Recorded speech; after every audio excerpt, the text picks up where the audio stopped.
So we're reading Sandman. Me for the third time in my life, her for the first time in her life. Yeah, both unfortunate.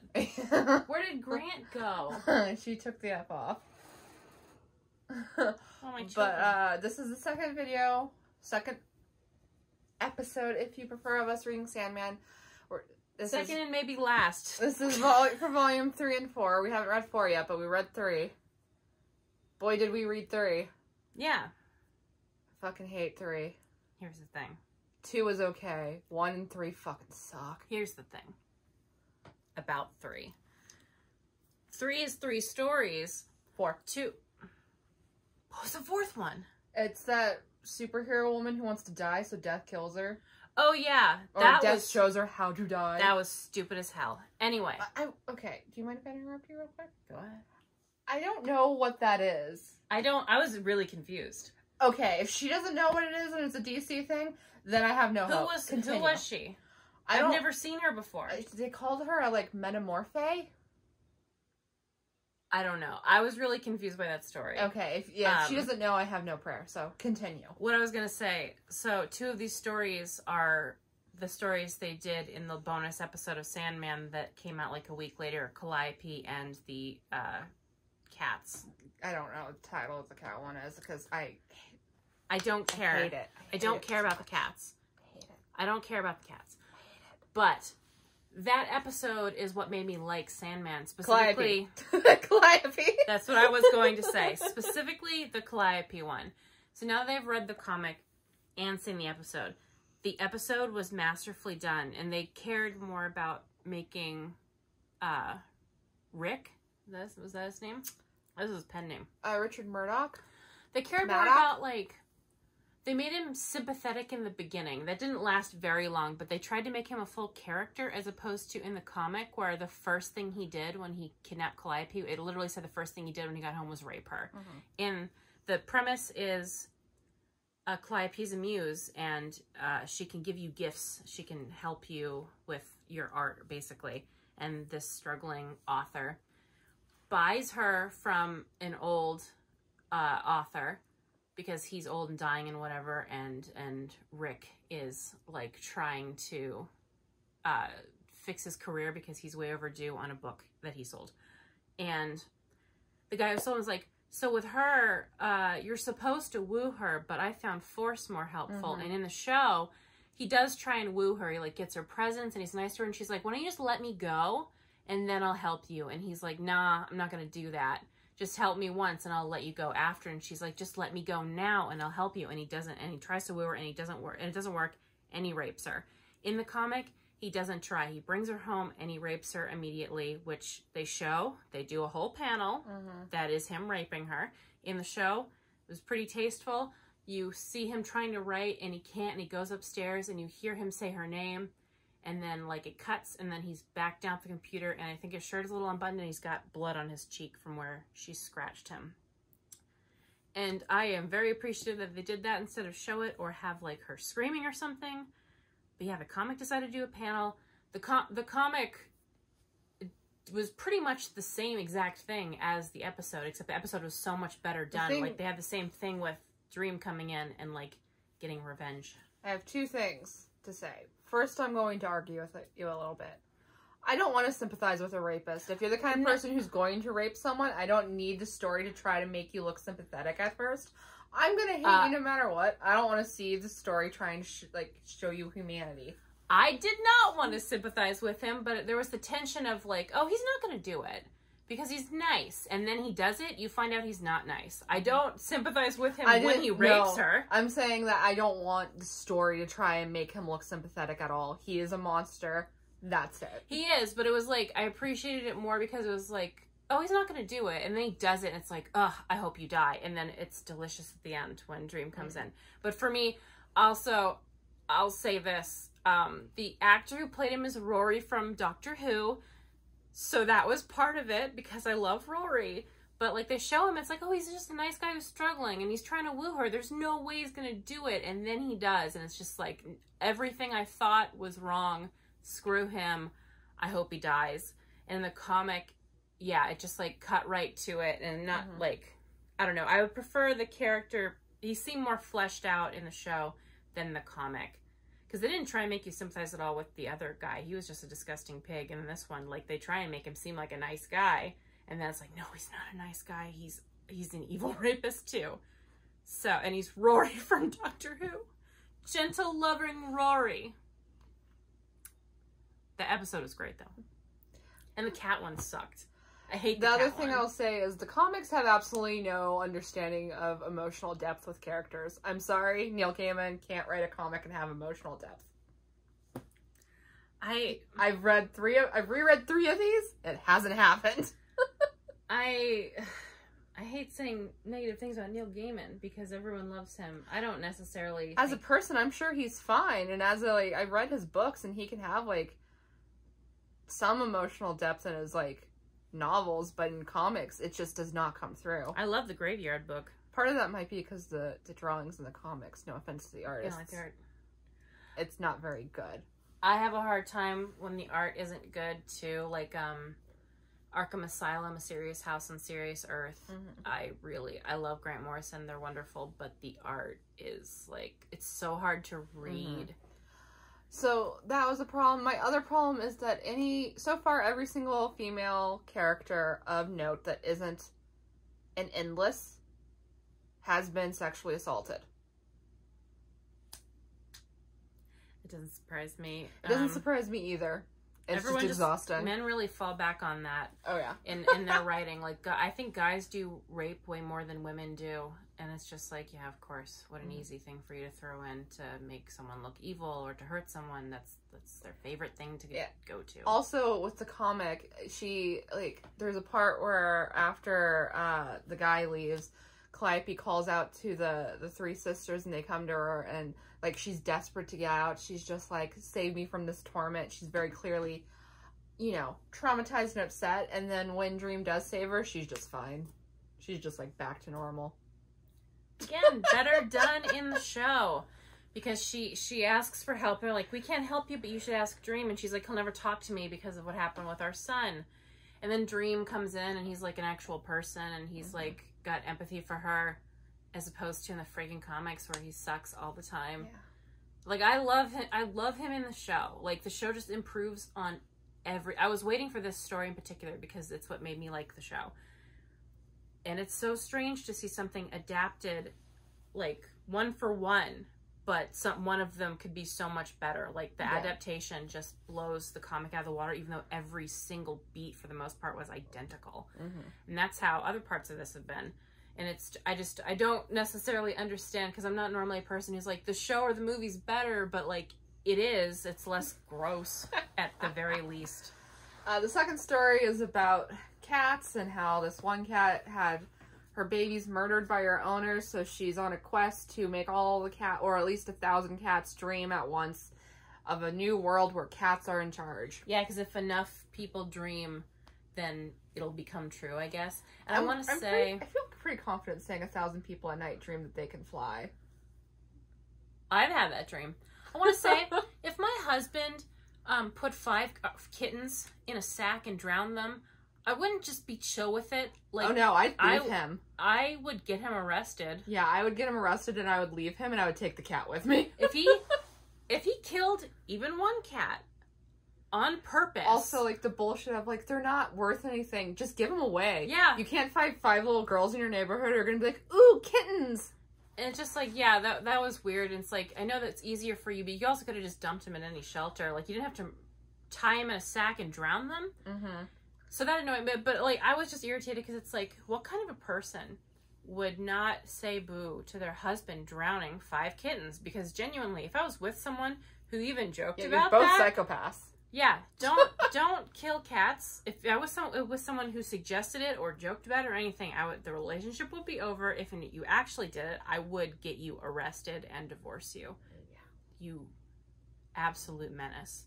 I just didn't like that story. I'd throw all your shit away too. I'd ruin your entire life if you killed 5 kittens. If you purposely kill an animal, I would make like sure that, everyone we mutually knew that you had done it. I hated that. It's like, I get, like, sure, it works for the story because, like, the cat has to be motivated, but it's like, the world used to be cats in charge and people would rub their bellies, and if we all just dream at the same time, we can have that back. And it's like, what a weird story. What a stupid... And a pointless one. Like, every story in this, is, except maybe the Calliope one, is pointless. At least that informs something about Orpheus's past. Did I say his... No, Orpheus you said his son's name. Dream. It informs something about his past and his relationship with a character who's going to be important later. So, or, well, she isn't, but their kid. Yeah, so, it's weird. Like but, like, that was necessary kind of narratively. The cat one was just filler. The stupid Midsummer Night's Dream one felt like filler. So... The Death one was just like, Death is really cute, and I like her design. Let's put her in a story that doesn't make any sense. So, yeah, the thing with the cat one that really pissed me off is when she's just like, I heard them crying out for me as they drowned, and I was like... You're drowning kittens. You don't need to make it sad. It's already sad. Yeah, it was awful. It's like, I felt them in the darkness clawing and crying. It's like, I don't... No, literally, I was watching the show, and that's when I first heard that. I'm like, dude, I don't want to feel like this. Don't put kitten drowning in your cartoon. Let me live my life. I'm just trying to exist. It's like, kittens drowning. He could have just gave him away. He could have put him outside and, I don't know, let him... Like, to specifically kill them. Mm-hmm. Like... Driving to a lake seems like more effort than driving to a shelter and dropping them off. Like, you chose to kill them when there are other options that are just literally what the villain in Aristocats did. Like, that's the level of villainy you're going for, is from a children's cartoon. I don't really understand why he killed them, because genuinely, it's like, I know they were nursing. Let them nurse for the 6 weeks or whatever. Yeah. What's it to you? And then give them to a shelter. I know I'm nitpicking. That's like she had. No, I hate. But like, I hated this story every single time I read it. But if he gave her kittens away, was that not enough motive for her? Like, did they have to be murdered? She could have just been like, "You stole my babies and you gave them away." She could still want the cats to take over from that. I could also make arguments about how this is also misogynist, but it's a cat, so I'm not going to. Third story was about, and this runs into a lot of things that I really hate in any kind of storytelling, but it's about how in Volume 2, Dream meets Shakespeare and he gives him what he wants so that he can write stories. And in this one, he is putting on A Midsummer Night's Dream for the Fae. Who cares? I don't. When authors bring in William Shakespeare and then jerk off to his work. It's funny because William Shakespeare is like, he was like super trashy. He's got like dirty jokes and puns, and he was just like a weirdo, and people are just like, oh, he's so beautiful. Everything he does is done with grace. It's like, dude, he's got a line where like a bear chased someone off stage. So much of this story, I'm going to say at least 20% of this story is just them saying the words to A Midsummer Night's Dream, and it's just like, I don't give a shit. My eyeballs glossed right over. I skipped a lot of those panels. I don't care. I'm not a Shakespeare fan. I'm a fan of him as a dude because I think he's funny, but like his work, I don't really care. I know that like every girl is supposed to go through a Shakespeare phase, but I don't care. Everything English and everything that has anything to do with like time, it's just like, well, I can't help but just like mention Shakespeare was here. It's just like, why? Why can't you help that? Because it's really easy to just not. I hate that episode of Doctor Who as well, when they meet Shakespeare, and I'm just like, I don't give two fucks about this. I like that episode. Okay. I like the one where the queen turns into a werewolf. I like the one with the giant wasp, and I like the one with Matt Smith. So yeah, I hated the third story so much. Can I do a Matt Smith aside? Where were you people 10 years ago when I needed you? Mm-hmm. I'm looking on Twitter. I'm seeing fan cams every day of him running his hands through his beautiful hair. Where were you when I was a teenager in love? And everyone's like, he's got a big chin. It's like, yeah, he's cute. And then now you're here and he's just like, oh, he's got dragons and he's in love with a teenager who's his niece and now I love him. He was the doctor. He was the funniest doctor. He was the sweetest doctor. And what? And what? Now he's got white hair and a sword and things are different. She liked 10. I like 9. I liked 11. Oh, wait, no. I like 10. She likes 11. I forget about 9 because he only had one season. Well, yeah, and here's the thing. I like 11. He was my first doctor. I loved him so much that I got a quote from him tattooed on my body when I was freshly 18 because my mom didn't care about me enough to say, maybe don't get a Doctor Who quote tattooed on your body. And my dad wasn't happy about it when it came out with a tattoo. But yeah, and then the last story, I I don't understand. I was confused. I don't know how to explain it, because if you're not the feeling I get is that it's about a character that was popular in DC either right before Sandman or like around Sandman's time. And if you weren't, in my case, I don't think I was alive during this point. Sandman came out in late 80s, I think. Uh-huh. We're 90s children. Yeah. Mid-90s children. Yeah, so like I don't think I was even alive. So I have no idea I have no idea who the character is. I don't know what happened. All I know is that she wants to die, and at least some of it's because she thinks she's ugly. I mean, I didn't know she was supposed to be a character. I'm gonna fix my hair while I do this. I have to assume. But I don't know her. Like, I'm pretty well versed in DC specifically, not Marvel. DC. Not so much 90s DC, I guess, but like I don't know who she is. I don't really care. I didn't like that story. Mm-hmm. I was confused. So yeah, basically there's two stories I absolutely hate, which is the Calliope and the Cat one.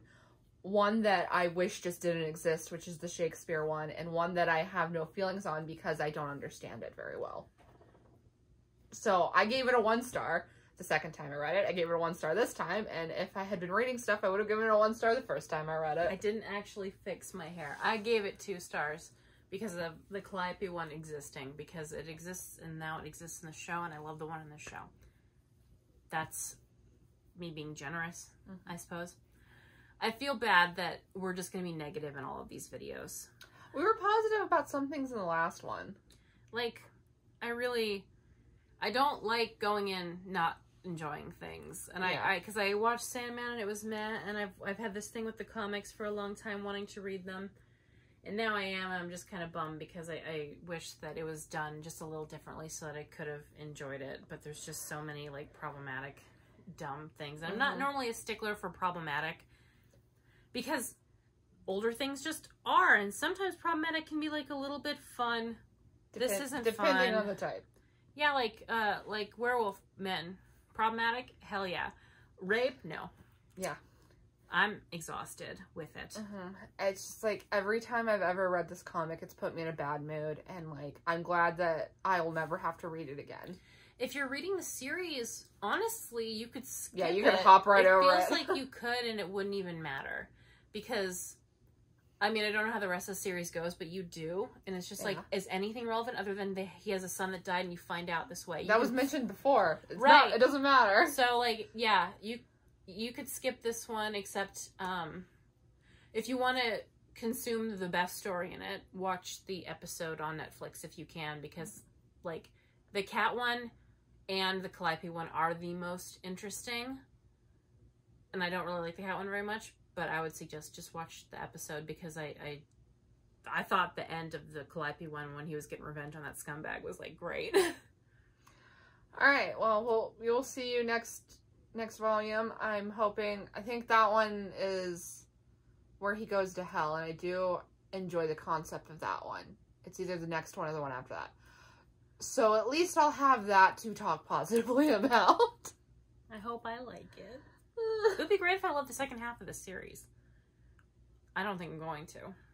We'll see you next volume. Stop being sick. So I have 2 disclaimers for you guys. Disclaimer number 1 is that if you hear a noise in the background that sounds a little funny, Spectre has a URI right now. We're working on it. It's fine. Disclaimer number 2. It's been a hot minute. It's been a while. Listen, ma'am? It's been a while because these aren't fun to read. They suck, actually. Oh my god. Like, stop making... Do you hear? I do hear. I'm going to give her medicine tonight. It's going to be okay. I need you to stop it. I need you to stop. It took Cappy about a month in between book 3 and 4. It took me about a month. That's why I'm saying specifically you. And then it took me about another 3 weeks after she finished it to read it. Yes? Do you just want to add? As usual, we're bringing all the chaos. None of the fun. Baby. You gotta go sleep. It's killing me. Anyway. And because it took me about 3 weeks to read it, Cappy forgot a lot. It wasn't very eventful, to be fair. I would give anything if you stopped making noise. So, Sandman Volume 4, it's about Morpheus going down to hell to free Nada from her imprisonment, which he put her in. Basically, what happens at the beginning is Destiny's just like, I have to call everyone together, and then he does, and Desire needles Dream, because of course she does, and then Death is just like, she's kind of right, and Dream's just like, all right, I suppose I've been remiss for sending this woman to hell for not wanting to date me. Marry. Yeah, but date makes it sound worse. Okay. And he goes down to free her, essentially. And when he gets there, Lucifer has abdicated his throne and kicked everyone out, and he's just like, I'm done with this whole bullshit. Again, we bring all the chaos, none of the fun. Anyway. And then he gives Dream the key to hell, and Dream has to figure out who gets hell, because apparently it's great psychic real estate. And yeah, Cappy thought it was bad, and she forgot all of it because of that. I hate, the randomness of the series. Feels like it's getting worse, and I'm having less to talk about, so I'm a little worried about how it's going to go, but it just feels like nothing's happening ever. It's just like, here's random stuff that they're doing, but it's very which meandering. Is okay, but it's not done well. Like, if it was done well, that would be cool, but it's boring. It's just you're gonna crunch now. Sandman's very much a big picture kind of comic, but not done in a way where you can enjoy the little bits before you get to the big picture, in my opinion. I've enjoyed none of it. And then I only have a couple of things to talk about, because for the most part I just found it to be boring. I didn't the concept is interesting, but the execution, boring. Don't worry, darling. So one thing I want to talk about is Neil Gaiman's propensity to, when using women in horror, he just uses their genitalia, essentially, or their nipples, like their reproductive organs. So there's one demon who, the only thing we see of her is that she has mouths for nipples. So yay. And then the only other female demon we see, she's described as the mother of spiders, because her womb will only birth spiders. Yeah, and that's what makes her horrifying. As a person who has that condition, I don't appreciate this version of representation. It's just Neil Gaiman's not as cool as he thinks he is. I mean, this was 30 years ago, but he's still not very cool. But yeah, it's very, it's funny seeing how people talk about the show, and obviously the show is leagues better, but they act like the comics are also as inclusive. But as someone who's currently reading those comics and stopped liking them because of these reasons, I find it baffling. Did you not read the comics, or did you read them so long ago that you have forgotten everything about them? It's strange to me that Neil Gaiman is soaking up all the credit for how diverse the show is and people of color and queerness, when there's so little of that in the comic, and when there is anything when there is anything female, it's rape of some kind. So it's how are people not being oh wait, let's actually examine the comics and see that he didn't really include any people of color, and there wasn't super progressive feminism, and there wasn't any positive queerness, unless I'm forgetting. No, there's not. So it's why is the next? Why is he taking credit for what the show is doing? Because he didn't do that. I think the next volume that actually does anything with the story, because we might be running into one of the short stories next, I can't remember. But the next volume that does anything with the story is the one with his trans character, and I'm going to have a lot to say. I think it's funny. I've seen this happen with authors before, where they don't include any queer people or people of color in the book, and the adaptation does. But the author gets credit, oh my god, look how amazing Leigh Bardugo is for all the diversity in her stuff, and it's Six of Crows is diverse pretty much, except I think there's 2 people of color in the group, one of which was a former sex slave. What do you call it when they're underage? It's the other one's a gambler. Well, that's at least addict. They all have something, yeah. But so you got 2 people of color, one of which was horribly brutalized. Cool. I guess at least she didn't make one of them Matthias, who was... I don't even know how to describe Matthias. A reformed Nazi? Kind of. But it's just like, I don't think Neil Gaiman should be getting credit when it was casting directors who are like, hey, you know how all your characters are exclusively white? Let's shake that up. And same with, like, Lucifer being a woman in the show. He didn't do that. You did that because of the television show Lucifer. You don't even get credit for that, Netflix. You did it because it would be weird and confusing. And the other thing I want to talk about, okay, so when Lucifer boots everyone out of hell, he sent all the damn souls back up to Earth, essentially. And Neil Gaiman makes it pretty clear that in Sandman's universe, you go to hell because some part of you thinks you belong in hell, okay? Don't lick me, please. Oh, God. So it's people who think they belong in hell and unborn children. Those are the souls in hell. So essentially, every aborted fetus goes to hell. Even though he made it clear that only people who feel they deserve to be in hell are in hell. I don't really know what the commentary is supposed to be on that. Yeah, I don't know, because, like... Oh my God. Like, I can make the argument, oh, he's trying to make commentary on, like, religion and how awful it is, but also, you're the one who said that... What's the commentary on that? I don't know. That, like... Because it's just stated as a fact that there really is no commentary. Wouldn't it have been better to not consider, like, embryos to be something with a soul that could be in heaven or hell? Also, a baby that died young was also in hell. Like, religiously, if you die before a certain age, you just get into heaven because your original sin is, like, forgiven. But like, having unborn children suggests that they have souls when you're pregnant. So is that not, like, a pro-life thing? Cause it's it is. So, like, was that... I don't understand what he was trying to do, because, like, are we supposed to... So an embryo... I don't know if it was supposed to be some kind of commentation or commentary on religion, because if it was really poorly executed, considering the rest of his mythos. And then what you walk away with is, like, okay, because, like, it's straight up, there is a character, because there's one issue that could be ripped out of this and no one would notice the difference. But it's, like, about kids at a boarding school, and it's just, like, a little vignette, essentially, of, like, what's happening on Earth, because all the damn souls that went to this boarding school came back, and the cook or something, I don't know, matron, she's there, and her two children come back from hell, one that was aborted and one that I think died young.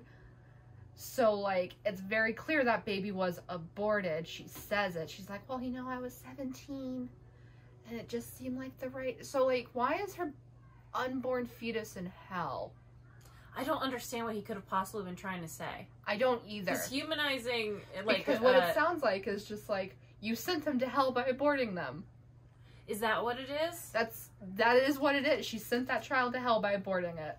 But, like, that's definitively saying that it's a person. I guess at what point is it a person then? I don't know. I just... like, is that what the commentary... Because it's like... I can still argue that it was 30 years ago and stuff, but, like, even 30 years ago there was, like, pretty big debate, like, about pro-life, pro-choice, so I don't know. I don't understand. I just know that... Was just trying to be an edgelord again? Probably. It's his favorite. Wouldn't it be so edgy if there was just aborted fetuses? I think part of it was... Neil, you're really cool. I think part of it was also that, like, he had this woman character that he had included in, and he's just like, well, how would a woman be tormented by the return of souls from hell? Her children! Let's use her biological femininity to hurt her, because that's what men love to do in any kind of fiction. Yeah. Is if they have a woman character and they want to hurt her, they brutalize her, and if you have a man character you want to hurt him, you brutalize his girl. Mm-hmm. Which I've seen. If I had $1 for every time I saw when they want to hurt a woman, they rape her or violate her reproductive organs, and then for men, when they want to hurt them, they kill their woman or rape their woman. It's like, that's what they do. It's like, no matter what, it always comes down to, let's hurt women. I am interested to see, because, like, they're definitely going to get to this volume in the next season.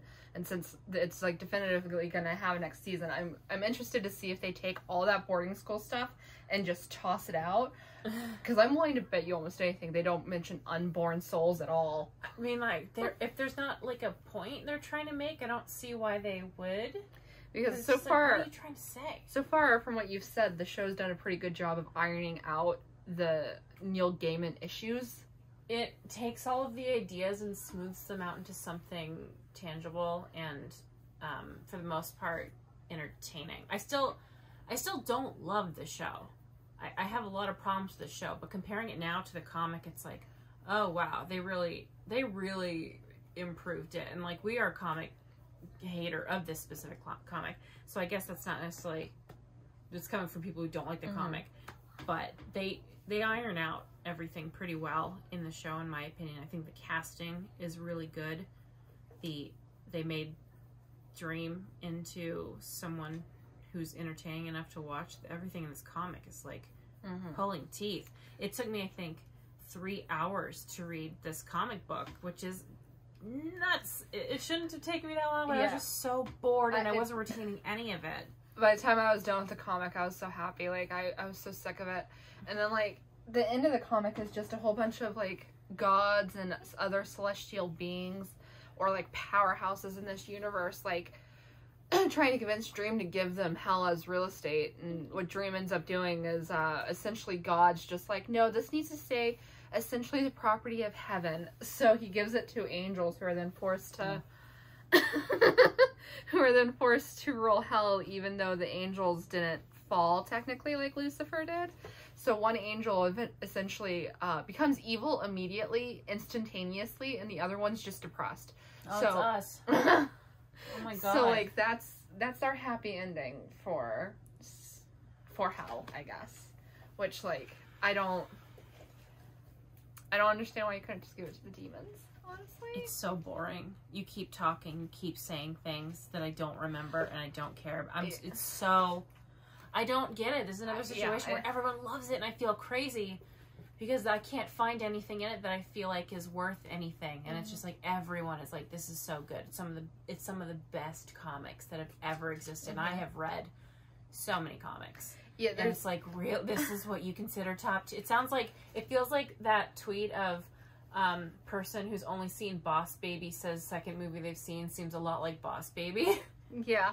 I'll also say, like, the idea of the two angels being essentially forsaken by heaven and forced to rule hell could be interesting, but, like, the one angel who goes evil essentially has decided, oh no, I'm saving these souls, I'm going to reform them, and he's like talking to a soul that's being tortured. And keep in mind, all these people feel like they belong in hell, like, so they're being tortured essentially willingly, which is a weird aspect of the comic that is, like, shown. But he's talking to him and he's just like, don't worry, I love you. And then as he flies away, the person's screaming, you don't understand, that makes it so much worse. And by having that line, what you've done is told us what the horror is. So what's the point? If you have to tell me what the horror is, why this is horrifying, then you haven't done your job properly. I don't know how we're gonna get through the rest of these. I was like, we're gonna read these and it's gonna, oh my god, it's gonna at the very least be like interesting to compare. That I hate it. I hate every second. I'm not getting anything. I'm going nuts. I feel like Homer Simpson at the, I should probably say The Shining. I was gonna make a Simpsons reference just referencing The Shining. I don't like it. Yeah, I think I gave it 2 stars. I don't know what I probably gave it 1. Lockley, what did you give it? No stars. Alright, we hope you enjoyed this video. Yeah, hopefully someone friggin' did. Why are you cocking your head at me? The dog is going nuts. I don't know when we'll get to the next 2 because... Maybe never. Maybe we'll move on. Maybe the next video will be a Don't Worry Darling review. Alright. Do all the fun stuff down below. Thank you. Pray for us. We'll see you in the next one. If there is a next one.